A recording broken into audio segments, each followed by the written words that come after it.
I was tired of thinking that our love could shine. Your thoughts of our arrangement were really not like mine.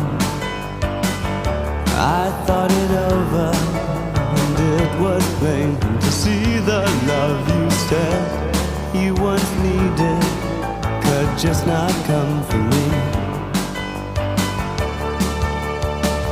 And now it's over, both of us free.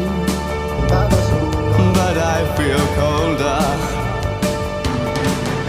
1,000 tortured lives have fallen, wounded, dying, cut down by the questions that we'd sharpen just to save our losing days.